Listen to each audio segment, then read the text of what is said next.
यो फेरि सेफ्टी भल्भको नि भित्रबाट हुन्छ है पाल बिरामी कहिलेकाहीँ अब तपाईँले धेरै सामान दिनुहुन्छ अनि उहाँले लगेर टाउकोतिर राख्दा त्यो तर्कियासकेर फर्केर त्यो भल्भ छेकिदिन्छ कि त्यो चाहिँ याद गर्नुपर्छ है। त्यही भएर प्लास्टिक रेनकोटहरू दिएको छ भने विचार गर्नुपर्छ।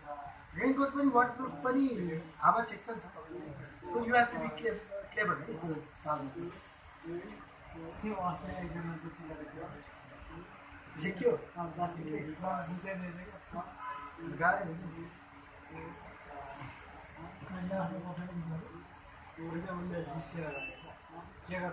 अब त्यो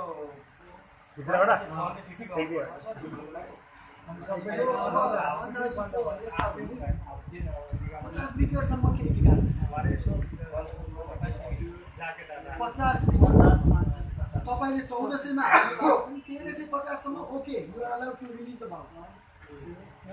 50 भन्दा माथि छ भने एकैचोटि खोलिदिन्छु भनेर नसोच्नुहोस् है, एकदम केयरफुल हुनुहोस्।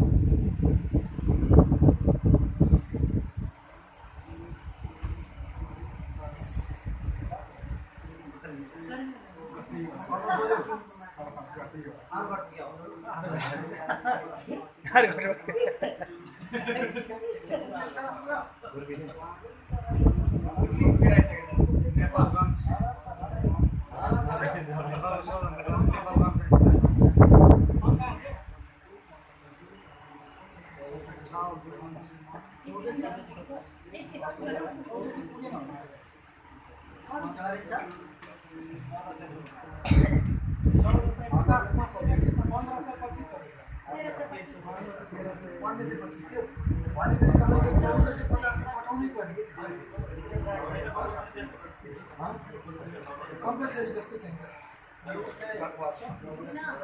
के भन्छ सुरुमा मैले टर्च लाइट